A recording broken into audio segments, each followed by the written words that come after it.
በልጅነታችን የእግዚአብሔር ቃል ሲነገረን ዓይናችንን እንባ ይሞላው ነበረ። በልጅነታችን ወገኖቼ ከእግዚአብሔር ፍቅር የሚለየን ከሆነ ጥቅምም ይሁን ገንዘብም ይሁን ትዳርም ይሁን ልጅም ይሁን ይቅርብን ብለን ወስነን ነበረ። በልጅነታችን አንዳንዶቻችን ለመመነን ሳይቀር አስበን ነበረ። የቀደመ ፍቅራችን ዛሬ ላይ ግን ትተናል። በገንዘብህ ይልቅ ትወደኛለህን? አዎ ካልከኝማ ከገንዘብህ ቀንሰህ መጽውት ይለናል። ከእንቅልፍህ ይልቅ ትወደኛለህን ይላል። አዎ ካልከኝ ሌሊት ተነስተህ ጸልይ ከእንቅልፍህ ቀንሰህ ይለናል። ብዙዎቻችን ሌሊቱን በሙሉ ተኝተን እናድራለን። ይሄ ማለት ምን ማለት መሰላችሁ? ከጌታ ይልቅ እንቅልፌ ይበልጥብኛል፣ ከጌታ ይልቅ እንቅልፌን እወደዋለሁ ማለት ነው። ከሆድህ ይልቅ እኔን ትወደኛለህን ይላል ኢየሱስ ክርስቶስ። አዎ ካልነ ከፍለን እንጹም፣ ቀንሰን እንጹም። አያችሁ። ከሚስትህ ይልቅ ትወደኛለህን? አዎ ካልከኝማ ለሚስት ስትል ሃይማኖትህን አትቀይር ይለናል። ከባልሽ ይልቅ ትወጂኛለሽ? አዎ ካልሽኝ ለባልሽ ስትይ ሃይማኖትሽን አትቀይሪ። ከልጆች ይልቅ እኔን ትወደኛለህ? አዎ ካልከኝ ለልጆች ስትል ሃይማኖትህን አትለውጥ ይላል። መጀመሪያው ትወደኛለህ፣ የመጀመሪያውን ክደት ሰረዘለት። በሁለተኛው ትወደኛለህ፣ ሁለተኛውን ክደት ሰረዘለት። በሶስተኛው ትወደኛለህ፣ የመጨረሻውን ክደት ሰረዘለት። ብዙ ወጣቶች በሚያሳዝን ሁኔታ ላይ ነው ያሉት። በሐሺሽ በሱስ በመጠጥ የደነዘዙ የብልግና ቃል ካንደበታቸው እንደ መርዝ የሚተፉ በየመንገዱ የሚላከፉ ብዙ ወጣቶች አሉ። እረኞች ድርሻቸውን ስላልተወጡ። ሌላ እንዳይመስለን እረኞች ያስፈልጉናል። ክርስቲያኖች እረኞች ብቻ አይደለም፣ እኛም በግ ሁነን መገኘት አለብን። በግ ካልሆን እረኛ አያስፈልገንም። ተኩላ እረኛ አያስፈልገውም።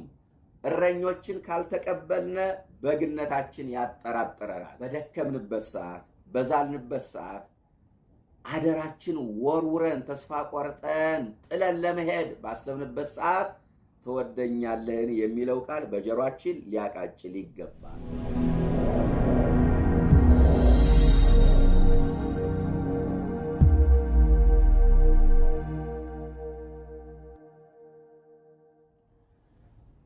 በስመ አብ ወወልድ ወመንፈስ ቅዱስ አሃዱ አምላክ አሜን። በተለያየ ስፍራ የምትገኙ ኦርቶዶክሳውያን በያላችሁበት ስፍራ እንደምን አላችሁ? ሰላም እግዚአብሔር ከሁላችን ጋር ይሁን። ትወደኛለህን በሚል ኃይለ ቃል ለተወሰኑ ደቂቃዎች እንነጋገራለን። በቅዳሴው መካከል ከሚነበብልን የወንጌል ክፍል መካከል የተወሰደ ኃይለ ቃል ነው። የዮሐንስ ወንጌል ምዕራፍ 21 ከቁጥር 15 ላይ ተመዝግቦ እናገኘዋለን። የዕለቱን ወንጌል እግዚአብሔር በረዳን መጠን ለተወሰኑ ደቂቃዎች እንማማራለን። እንዲህ ይላል ክፍሉ ሲጀምር፣ ወምድረ መሱ ይቤሎ እግዚ ኢየሱስ ለስምዖን ጴጥሮስ ወልደ ዮና ታፈቅረኒኑ ፈድፋደ እምሉ ይላል። ምሳ ከበሉ በኋላ ጌታ ኢየሱስ የዮና ልጅ ስምዖን ትወደኛለህን አለው ይላል። ጌታችን መድኃኒታችን ኢየሱስ ክርስቶስ ሞትን ድል አድርጎ ከተነሳ በኋላ ለደቀ መዛሙርቱ በተደጋጋሚ ተገልጦላቸዋል። ደቀ መዛሙርቱ ግን ልባቸው አልጸና አለ፣ መረጋጋት አቃታቸው። አሳ አጥምደው ወደሚኖሩበት ወደ ጥብርያዶስ ኮበለሉ። ጌታችን ኢየሱስ ክርስቶስ የኮበለሉበት ስፍራ ጥብርያዶስ ተገንቶ ልባቸውን ጠግኖ ተስፋቸውን አድሶ ባዶ መረባቸውን ባሳ ሞልቶ ምሳ ከጋበዘ በኋላ ለጴጥሮስ የፍቅር ጥያቄ ኢየሱስ ክርስቶስ አቀረበለት። የዮና ልጅ ስምዖን ከነዚህ ይልቅ ትወደኛለህን አለው። አሁን በዚህ ክፍለ ምዕራፍ ላይ ጥያቄ አለ፣ ተጠያቂ አለ፣ ጠያቂ አለ፣ መልስ አለ። ጠያቂው ኢየሱስ ክርስቶስ ነው። ተጠያቂው ሐዋርያው ቅዱስ ጴጥሮስ ነው። ጥያቄው ደግሞ ትወደኛለህን የሚል ነው። መልሱ እንደምወድህ አንተ ታውቃለህ የሚል ነው። ትወደኛለህን አለው። ያለ ምክንያት አልነበረም። ክርስቲያኖች ምስጢር አለው። ቅዱስ ጴጥሮስ አሳ እንዳጠምድ ሳይሆን ሰው እንዲያጠምድ ስልጣን ተሰጥቶታል። የመንግስተ ሰማይ መክፈቻ ቁልፍ ቅዱስ ጴጥሮስን ተሰጥቶታል። ትወደኛለህን ማለት ለምን ኃላፊነትህን ተውክ? ለምን ኃላፊነትን ዘነጋህ? አሳ ሳይሆን ሰው እንድታጠምድ ስልጣን ሰጥቼሃለሁ። የመንግሥተ ሰማይ መክፈቻ ቁልፍ ሰጥቼህ ለምን ወደ በረቡ ለምን ወደ አሳው ተመለስክ ነው መልእክቱ። የመንግሥት ቁልፉን ይዘህ ወደ ጥብርያዶስ ለምን ኮበለልክ የሚል ነው። ብትወደኝ ኑሮ ይህንን አታደርገውም ነበረ ነው። ስለዚህ የዮና ልጅ ስምዖን ትወደኛለህን አለው። ወገኖቼ ዛሬም ለጴጥሮስ የቀረበው ጥያቄ ለእያንዳንዳችን ይቀርባል። ትወደኛለህን? ትወጅኛለሽን? ይላል። ብዙዎቻችን በልጅነታችሁ ጌታን ትወዱ የነበራችሁ ዛሬ የጌታን ፍቅር በዓለም ፍቅር የለወጣችሁ፣ በገንዘብ ፍቅር የቀየራችሁ፣ በንብረት ፍቅር የለወጣችሁ፣ በልጆች ፍቅር የጌታን ፍቅር የለወጣችሁ ሰዎች ትኖሩ ይሆናል። ጌታችን ኢየሱስ ክርስቶስ ዛሬም ትወደኛለህን? ትወጅኛለሽን? የሚል ጥያቄ ያነሳል። ከነዚህ ይልቅ ነው የሚለው። የሚስትን ያህል ጌታን መውደድ ቀላል ነው። የልጅን ያህል መውደድ፣ የንብረትን ያህል መውደድ፣ የገንዘብን ያህል መውደድ ቀላል ነው። ጌታ ግን የተለየ ፍቅር ይፈልጋል። ከነዚህ ይልቅ ትወደኛለህን ነው የሚለው። ከሚስትህ ይልቅ ትወደኛለህ? ከባልሽ ይልቅ ትወጅኛለሽ? ከገንዘብህ ይልቅ ትወደኛለህ? ከንብረትህ ይልቅ ትወደኛለህን? ከልጆችህ ይልቅ ትወደኛለህን? ይላል። የእነዚህን ያህል መውደድ አያችሁ፣ ከነዚህ ይልቅ ነው የሚለው። የእነዚህን ያህልና ከነዚህ ይልቅ የሚለው ሐሳቡ በራሱ ይለያያል። ዮሐንስን እንደወደደው ቅዱስ ጴጥሮስ ጌታን መውደድ አያቅተውም። ፊልጶስን እንደሚወድ ጌታን መውደድ አያቅተውም። በርቶሎሜዎስን እንደሚወድ ጌታን መውደድ አያቅተውም ለጴጥሮስ። ነገር ግን ጌታ የተለየ ፍቅር ፈለገና ከነዚህ ይልቅ ትወደኛለህን አለ። ዛሬስ በእውነት ጌታ ለእያንዳንዳችን ይህን ጥያቄ ቢያቀርብልን መልስ ይኖረን ይሆን? ብዙዎቻችን የቀደመ ፍቅራችን ትተናል። በዮሐንስ ራእይ ምዕራፍ 2 እንደተመዘገበው የቀደመ ፍቅርህን ትተሃልና ከወዴት እንደወደቅህ አስብ ይላል። ብዙዎቻችን የት እንደወደቅን አስበን ይሆን? የልጅነት ፍቅራችን አጥተናል። የልጅነት ፍቅራችን ትተናል። ብዙዎቻችን ታስታውሳላችሁ፣ ልጆቻችሁ በልጅነት ጊዜያቸው ከእናንተ መራቅ አይፈልጉም። ከእናንተ መለየት አይወዱም። ሥራ እንኳን ስትሄዱ ተደብቃችሁ ነው የምትሄዱ። ከሌላ ሰው ጋር ስትጫወቱ ደስ አይላቸውም። አፋፋችሁን ይይዟችኋል። እናንተ እንድታጎርሷቸው፣ እናንተ እንድትንከባከቧቸው፣ እናንተ ብቻ እንድታጫውቷቸው ይፈልጋሉ። ከእናንተ ጋር መዋል፣ ከእናንተ ጋር ማደር ይፈልጉ ነበረ። ባደጉ ጊዜ ግን እናንተ እነሱን መፈለግ ትጀምራላችሁ። ልጆቻችሁ እናንተን አይፈልጉም። አያችሁ፣ እናንተ ወላጆች የልጆቻችሁን የልጅነት ፍቅራቸውን ከልጆቻችሁ እንዳጣችሁ አስተውሉ። ወላጆች የልጅነት ፍቅራቸውን ከልጆቻችሁ እንዳጣችሁ ሁሉ ጌታም የልጅነት ፍቅራችን እኛም አጥተናል። በእውነት ጌታም ከኛ የልጅነት ፍቅራችን አጥቷል። የልጅነት ፍቅራችን ከልክለነዋል። በልጅነታችን ጠዋትና ማታ ፊቱን እንፈልግ ነበረ። በልጅነታችን ሁልጊዜ ወደ እግዚአብሔር ቤት እንሄድ ነበረ። በልጅነታችን በየሳምንቱ የክርስቶስን ሥጋና ደም እንቀበል ነበረ። በልጅነታችን ንስሐ ለመግባት እንፈጥን ነበረ። ቃሉን ለመስማት፣ ወንጌል ለመማር፣ ጉባኤ ለመካፈል እንጓጓ ነበረ። በልጅነታችን የእግዚአብሔር ቃል ሲነገረን ዓይናችንን እንባ ይሞላው ነበረ። በልጅነታችን ወገኖቼ ከእግዚአብሔር ፍቅር የሚለየን ከሆነ ጥቅምም ይሁን ገንዘብም ይሁን ትዳርም ይሁን ልጅም ይሁን ይቅርብን ብለን ወስነን ነበረ። በልጅነታችን አንዳንዶቻችን ለመመነን ሳይቀር አስበን ነበረ። የቀደመ ፍቅራችን ዛሬ ላይ ግን ትተናል። በእውነት ብዙዎቻችን ለጌታ ያለን ፍቅር እንደ ብረት ቀዝቅዘዋል። ስለዚህ ዛሬም ትወደኛለህን? ትወጅኛለሽን? የሚል ጥያቄ መድኃኔዓለም አለው። ለጴጥሮስ የቀረበለት ጥያቄ አገልግሎቴን ተወደዋለህን አላለውም። ታምራቴን ተወደዋለህን አላለውም። ጸጋዬን ተወደዋለህን አላለውም። አያችሁ፣ ተወደኛለህን ነው ያለ። ብዙዎቻችን በእኛና በእግዚአብሔር መካከል ያለው የፍቅር ግንኙነት ጥቅማችን እስካልተቋረጠ ድረስ ነው። ጥቅማችን ሲቋረጥ ለእሱ ያለን ፍቅር ይቀንሳል።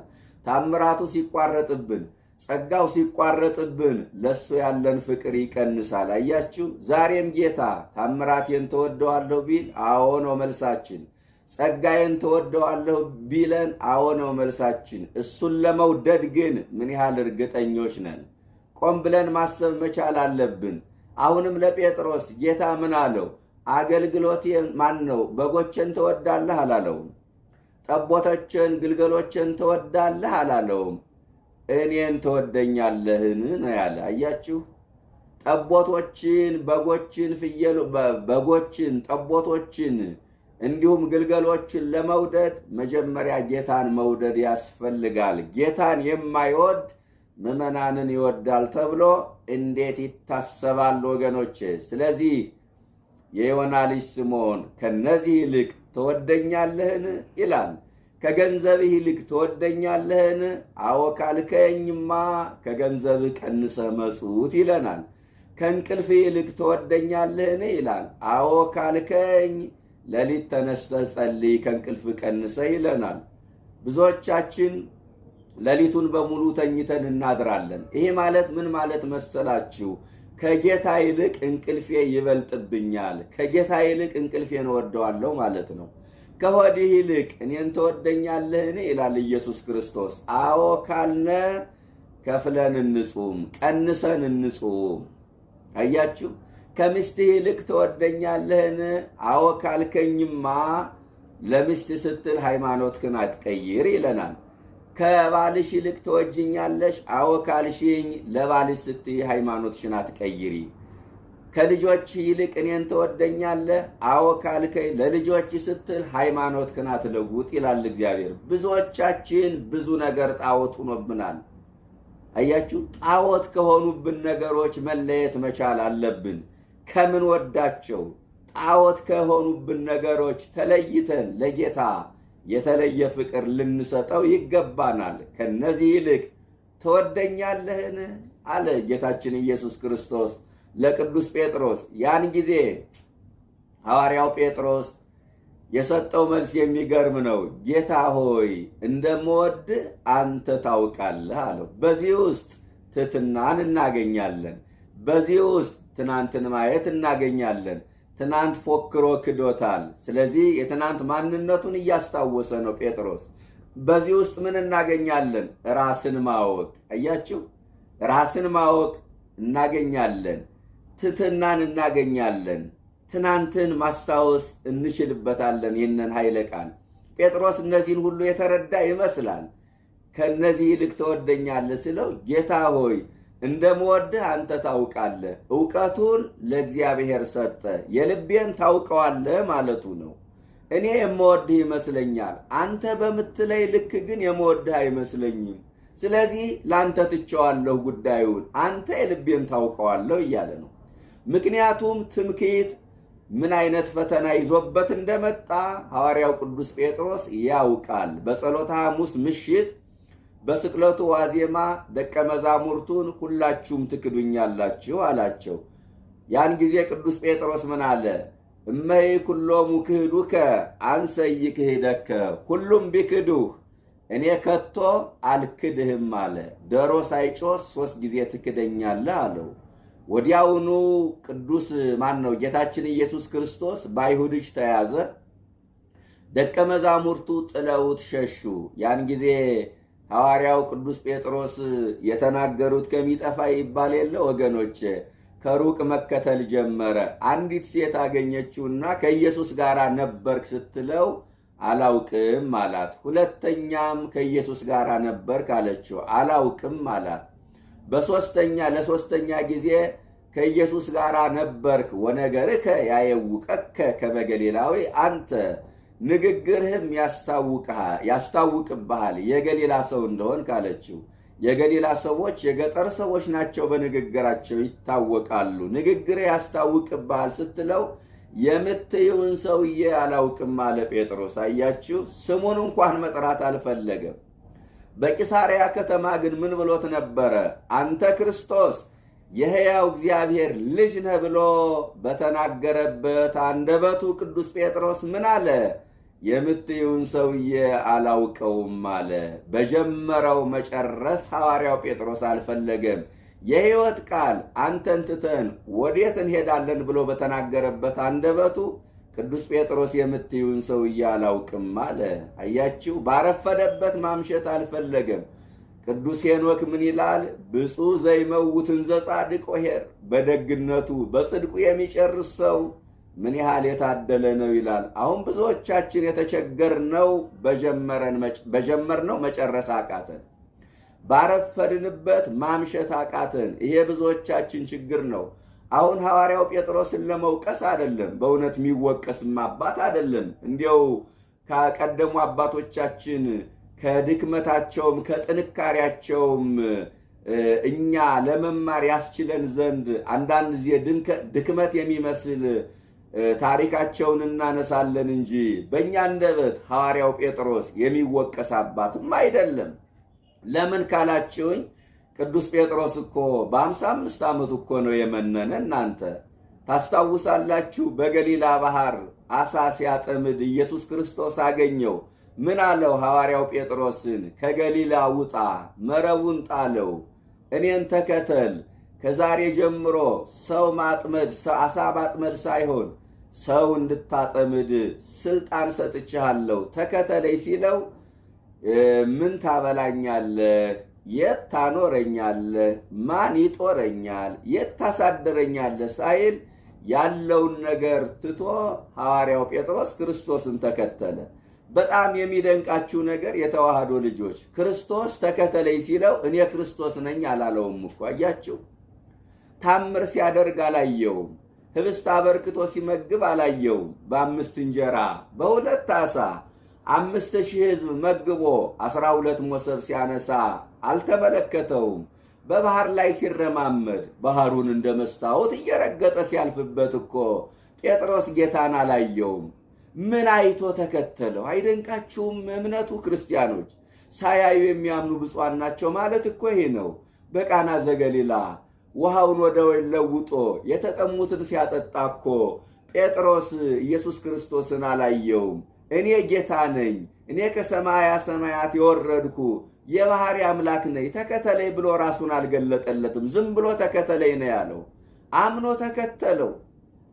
የ55 ዓመት ሽማግሌ የ33 ዓመት ጎልማሳ ተከተለ። እኔ ሽማግሌው አንተ ጎረምሳውን ሎቱ ስባ አንተ ወጣቱን ምን አምኜ ነው ምንህን ተከትይ ምንህን አምኜ ነው ምከተልህ አላለው። በጣም ነው የሚደንቀው እኮ። ምንህን አምኜ ነው ምከተልህ ሳይለው የተከተለ ሐዋርያ ነው። ነገር ግን ሐዋርያው ጴጥሮስ ጽናት ጎደለው።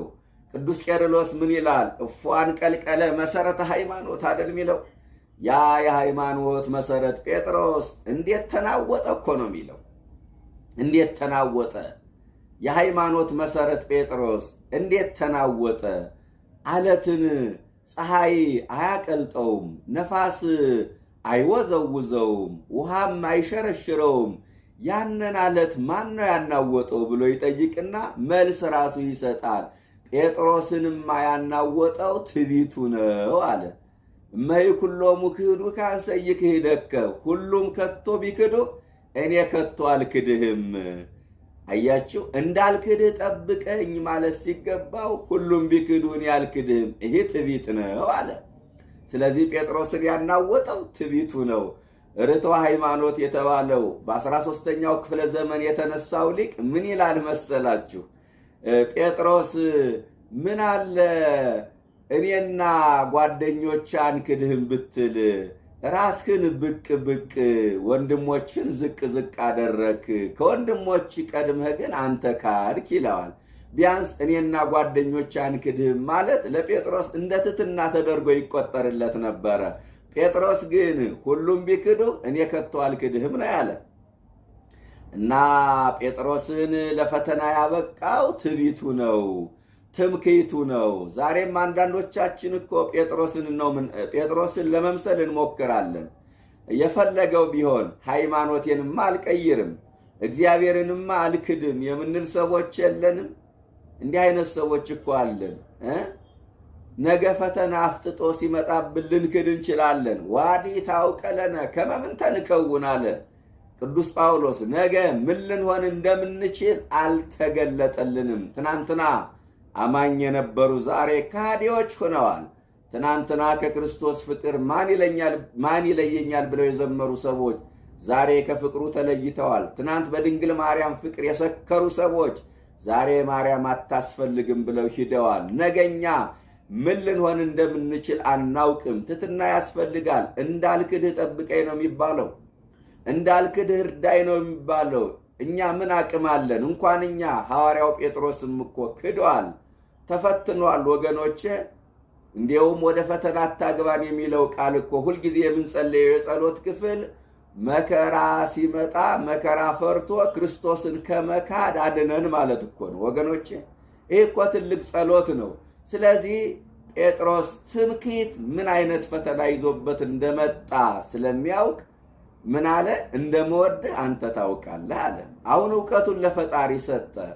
እባካችሁ ባላችሁ ነገር አትመኩ ክርስቲያኖች። በእውቀታችሁ አትመኩ። በገንዘባችሁ፣ በስልጣናችሁ፣ በዝናችሁ፣ በውበታችሁ አትመኩ። ውበት ይረግፋል፣ ቁንጅና በጉስቁልና ይተካል፣ ፊትም በማዲያት ይመታል። ስልጣኑም ያልፋል፣ ዕውቀቱም ያልፋል፣ ዝናውም ይቀራል። የሚመካ በእግዚአብሔር ይመካ። የክርስቲያን መመኪያው እግዚአብሔር ነው ወገኖቼ፣ ሌላ አይደለም። እንዲህ አባቶቻችን ቅዱሳን እኮ የሚመኩት በመከራቸው ነበር። የሚገርም ነው። እኛ ባለን ነገር እንመካለን፣ ቅዱሳን ደግሞ በሚገጥማቸው መከራ ይመኩ ነበር። አይ ልዩነት! ሐዋርያው ቅዱስ ጳውሎስ ለሮሜ ክርስቲያኖች በጻፈላቸው መልእክቱ ምዕራፍ 4 ቁጥር 5 ላይ በመከራችን እንመካለን ይላል። ቅዱሳን በመከራቸው ይመኩ ነበረ። መከራቸው የክብራቸው መገኛ ስለነበረ ማለት ነው። ስለዚህ ምን የሚያስመካ ነገር አለን? ሲጀመር እኛ ክርስቲያኖች እንኳን የምንመካበት እኛ ራሳችን የማንን የእግዚአብሔር አይደለን እንዴ? ትምክህት ለፈተና ያጋልጣል። ትምክህት ውድቀትን ይዞ ይመጣል። መመካት ካለባችሁ በእግዚአብሔር ተመኩ። ሐዋርያው ጴጥሮስ አሁን ገብቶታል። ስለዚህ እንደምወድህ አንተ ታውቃለህ አለ። ይገርማል። እንደምወድህ አንተ ታውቃለህ። ያን ጊዜ ጌታችን ኢየሱስ ክርስቶስ ግልገሎችን ጠብቅ አለው። ጴጥሮስ አላውቀውም ብሎ 3 ጊዜ ክዶታል። ተስፋ ቆርጦ ወደ ጥብርያዶስ ኮብልሏል። በካደ ጊዜ በንስሐ በካደበት ቀን በካደ ቀን በንስሐ ፈለገው። አያችሁ፣ በካደ ቀን በንስሐ ፈለገው። ወደ ጥብርያዶስም በኮበለለ ጊዜ ጥብርያዶስ ድረስ ሂዶ የምትፈልገው ዓሣ ነውን? ጀርባህን ላሳ ብለህ ነው ጀርባህን ለእኔ የሰጠው ዓሣ ፈልገህ ነውን? ይኸውልህ ዓሣ፣ ነገር ግን ተከተለኝ አለው። ዓለምን አሳይቶ ዓለምን አስንቆ እንዲከተል አደረገው። አያችሁ፣ ከዛ በኋላ ነው ለጴጥሮስ የእረኝነት አደራ የሰጠው። ከዛ በኋላ ነው የክህነት አደራ የሰጠው። ከዛ በኋላ ነው ግልገሎችን፣ ጠቦቶችን፣ በጎችን የመጠበቅ አደራ የሰጠው። የሚገርም ነው። ከቀናት በፊት የካደውን ጴጥሮስን እንዴት አመነው ጌታችን ኢየሱስ ክርስቶስ? እኛ አንዳንድ ጊዜ እኛ እግዚአብሔርን ከምናምነው በላይ እሱ እኛን ያምነናል። መታመን ያቃተን እኛ እግዚአብሔርን ለማመን እንቸገራለን። ታማኙ አምላክ ግን እኛን ያምነናል። ይገርማል። ይሄ ወደ ጥብርያዶስ የኮበለለው ጴጥሮስን ወደ ጥብርያዶስ ለኮበለለው ለጴጥሮስ እንዴት የፍቅር ጥያቄ ያቀረበለት! እንዴት አደራ ሰጠው! የሚገርም ፍቅር ነው። የሚገርም ደግነት ነው። የሚገርም እምነት ነው። እንዴት አመነው!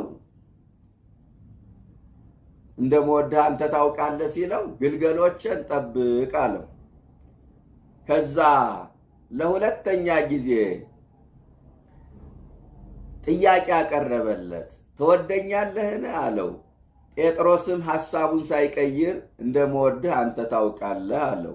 ጠቦቶችን ጠብቅ አለው። ለሶስተኛ ጊዜ ትወደኛለህን አለው። ያን ጊዜ ጴጥሮስ አዘነ። ምዬ ካድኩትኝ፣ ሁሉም ቢክዱ እኔ ከቶ አልክድህም ብዬ ወንድሞቼን ንቄ እኔ ካድኩትኝ። እነሱ ቆሙ፣ እኔ ግን ወደቅኩኝ። አሁን ደግሞ ምን ፈተና ሊመጣብኝ ነው ብሎ ጴጥሮስ አዘነ። ያን ጊዜ በጎቼን አሰማራ አለው።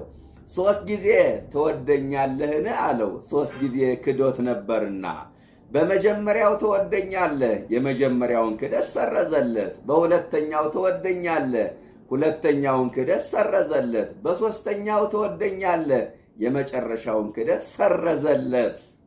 ይገርማል።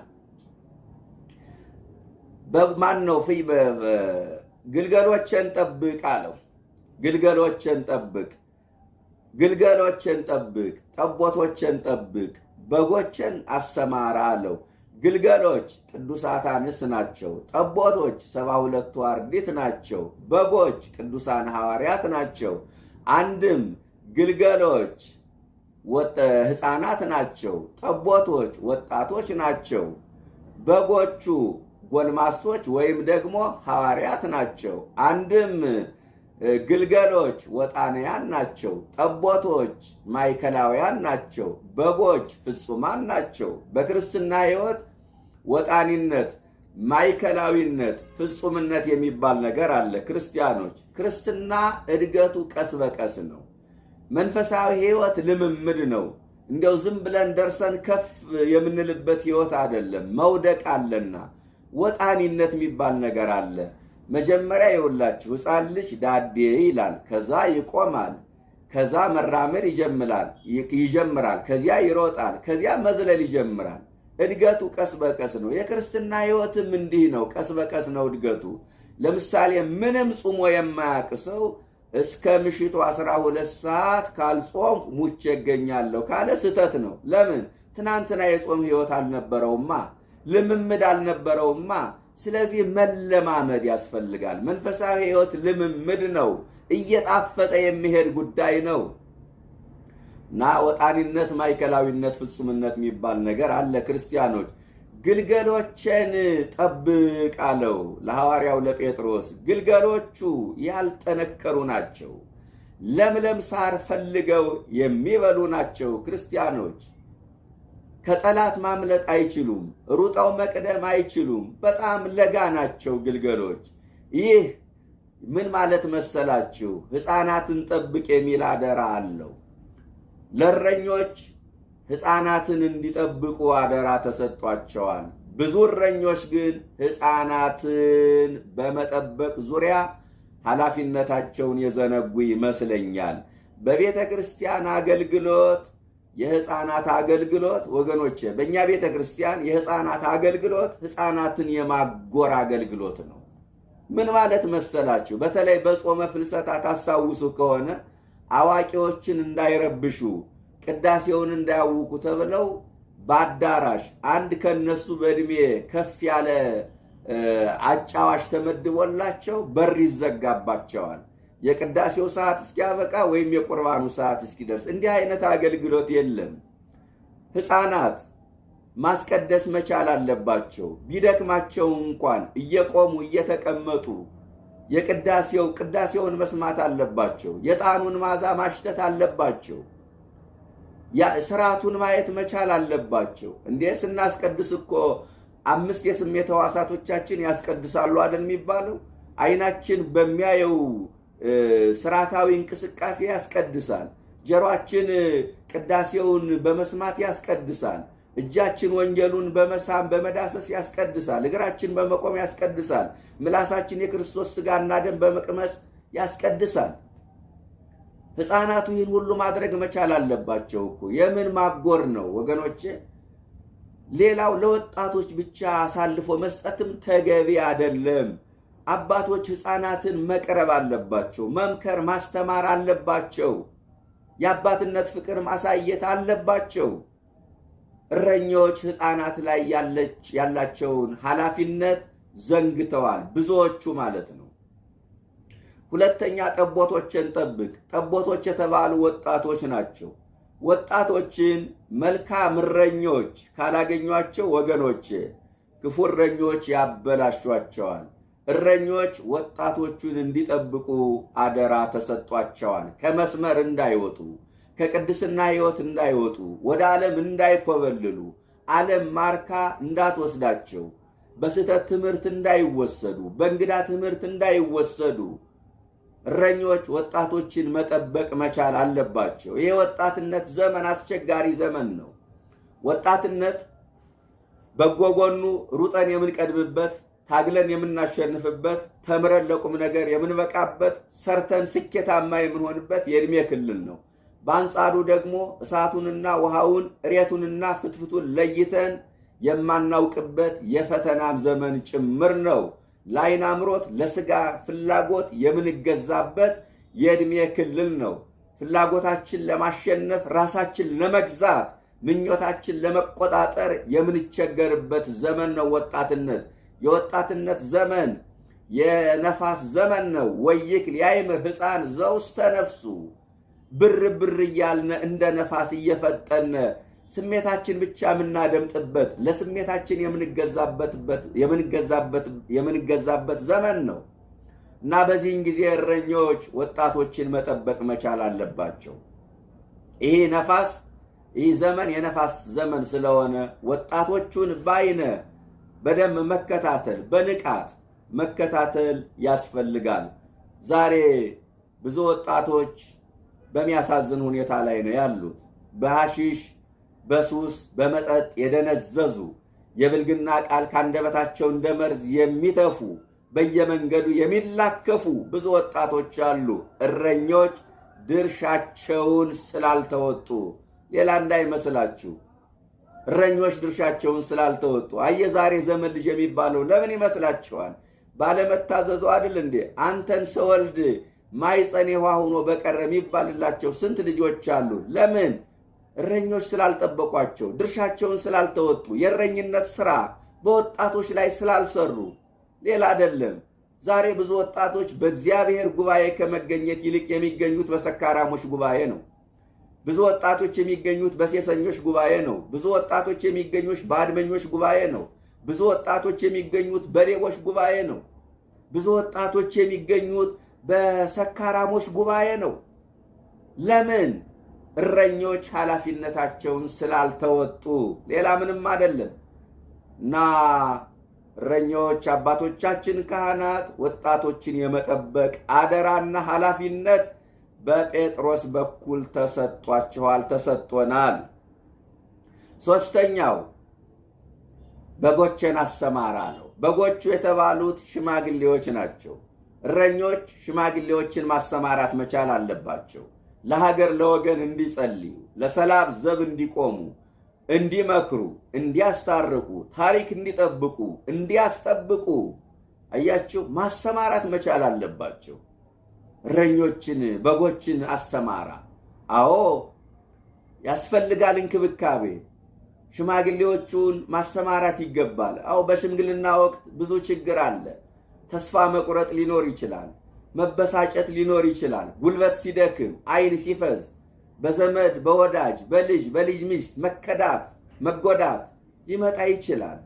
በዚህን ጊዜ ካህናት፣ እረኞች ሽማግሌዎችን መጠበቅ አለባቸው። ተስፋ እንዳይቆርጡ ያ ያለፈው ዘመን ወደኋላ ተመልሰው እንዳይረግሙ ቀረብ ብለው ማጽናናት፣ መምከር፣ መጠበቅ አለባቸው ሽማግሌዎችን እረኞች ወገኖቼ።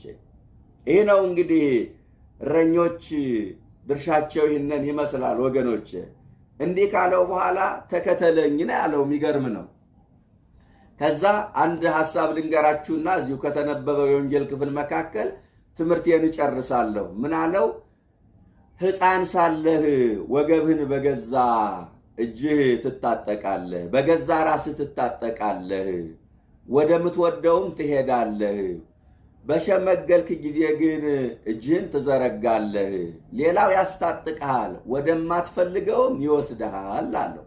ይህ ሰማያዊ አነጋገሩን ስናይ እንደ ሥጋዊ ሕፃን ሳለ ትበረታለህ፣ ስትሸመግል ደግሞ ትደክማለህ። ሕፃን ሳለ አንተ ትታጠቃለህ፣ አንተው ትፈታለህ፣ አንተ ትለብሳለህ፣ ታወልቃለህ። አንሱኝ ጣሉኝ አትልም ነው። በሸመገልክ ጊዜ ግን ሌላው ያስታጥቅሃል፣ ሌላው ያለብስሃል፣ ሌላው ያነሳሃል፣ ያጥልሃል ነው። ወደ ምስጢራዊ ትርጉሙ ስንገባ ግን ሕፃን አይምሮ በነበርክ ጊዜ በአይምሮ ሕፃን በነበርክበት ጊዜ ወገብ ልቦናህን በፍርሃት ዝናር ትታጠቃለህ፣ ትፈራለህ፣ ትክዳለህ፣ ወደምትወደው ትሄዳለህ ማለት አላውቀውም ወደ ማለት ትሄዳለህ ኢየሱስ ክርስቶስን። አያችሁ?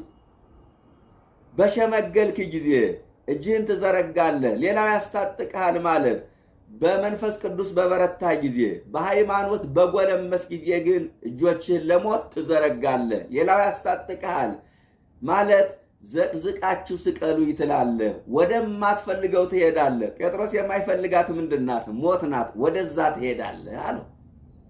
እያችሁ ፈረቃ የበዛበትን የጴጥሮስ ሕይወት ወጥ ያደረገው መንፈስ ቅዱስ ነው። አንድ ጊዜ ፈሪ፣ አንድ ጊዜ ደፋር ያደረገው የሆነ የነበረው ጴጥሮስ ወጥ የሆነው በመንፈስ ቅዱስ ነው።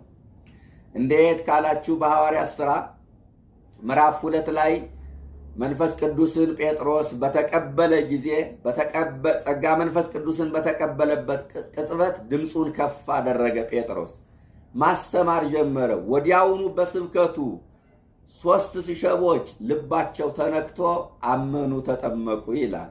እንዲያውም ገዳዮችን ቅዱስ ጴጥሮስ መውቀስ ጀመረ። እናንተ ሰቅላችሁ የገደላችሁት እርሱ ግን ከሙታን ለይቶ አስነሳው እያለ ገዳዮችን መውቀስ ጀመረ። ልብ በሉ፣ ጴጥሮስ ነው ወይስ ሌላ ሰው ነው ያስብላል አይደለ? ነፃነት በሌላት በአንዲት ገረድ ፊት እኮ ክርስቶስን ክዶት ነበረ። አሁን ግን ገዳዮቹን ፊት ለፊት ቅዱስ ጴጥሮስ ማጋለጥ ጀመረ። እናንተ ሰቅላችሁ የገደላችሁት። መንፈስ ቅዱስን ከተቀበለ በኋላ ጴጥሮስ ሌላ ሰው ሆነ። ጴጥሮስን መንፈስ ቅዱስ ለወጠው፣ ሌላ ሰው።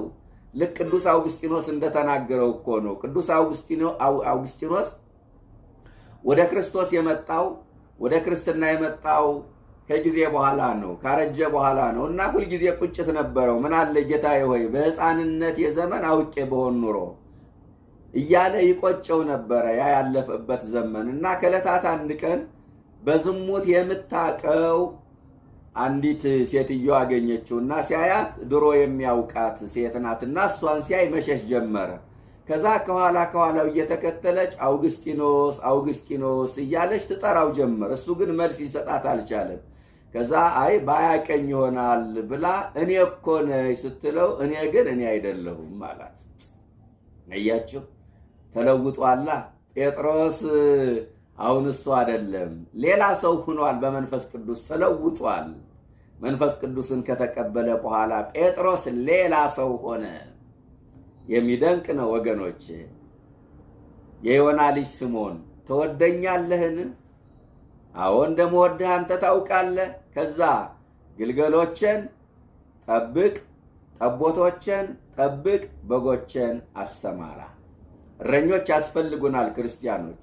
እረኞች ብቻ አይደለም፣ እኛም በግ ሁነን መገኘት አለብን። በግ ካልሆን እረኛ አያስፈልገንም። ተኩላ እረኛ አያስፈልገውም። እረኞችን ካልተቀበልነ በግነታችን ያጠራጥረናል። ይህንን ልብ በሉ። እረኞችን ካልተቀበልነ በግነታችን ያጠራጥራል። ስለዚህ እኛም እረኞችን መቀበል መቻል አለብን። ትወደኛለህን? ይገርማል። በሕፃናት ተስፋ በቆረጣችሁ ጊዜ ትወደኛለህን የሚለውን ቃል አስቡና ሕፃናትን አገልግሉ። በወጣቶች ተስፋ ስትቆርጡ ትወደኛለህን ይላል ጌታ ኢየሱስ ክርስቶስ። ወጣቶችን ጠብቁ። እየሰማችሁ ነው የተዋህዶ ልጆች? በሽማግሌዎች ተስፋ ስትቆርጡ ትወደኛለህን ይላል። ሽማግሌዎችን ጠብቁ። በደከምንበት ሰዓት፣ በዛልንበት ሰዓት አደራችን ወርውረን ተስፋ ቆርጠን ጥለን ለመሄድ ባሰብንበት ሰዓት ትወደኛለህን የሚለው ቃል በጆሮአችን ሊያቃጭል ይገባል። በእውነት ትወደኛለህን ቢለን መልሳችን ምን ይሆን? ጌታን የመውደድ ፍቅር ስንቶቻችን ይዞን ይሆን? ሰው ከሰው ጋር ፍቅር ይይዘዋል። ከክርስቶስ ጋር ስንቶቻችን ፍቅር ይዞን ይሆን? በእውነት በፍቅሩ ለመያዝ መድኃኔዓለም ሁላችንንም ይርዳን። አደራ ለመጠበቅ ያብቃል። ከስህተት አስተምህሮ፣ ከተኩላ፣ ከመናፍቅ፣ ከሰይጣን መጠበቅ ያስፈልጋል። ወጣቶች ለሰይጣን፣ ለዓለም፣ ለፖለቲካ ሰለባ እንዳይሆኑ፣ ለስህተት አስተምህሮ እንዳይጋለጡ፣ ለዓለም ምርኮኛ እንዳይሆኑ መጠበቅ ያስፈልጋል። አደራችንን እንድንጠብቅ መድኃኔዓለም ይርዳን። የመከረን ያስተማረን አምላካችን ስሙ የተመሰገነ ይሁን። ወስብሐት ለእግዚአብሔር።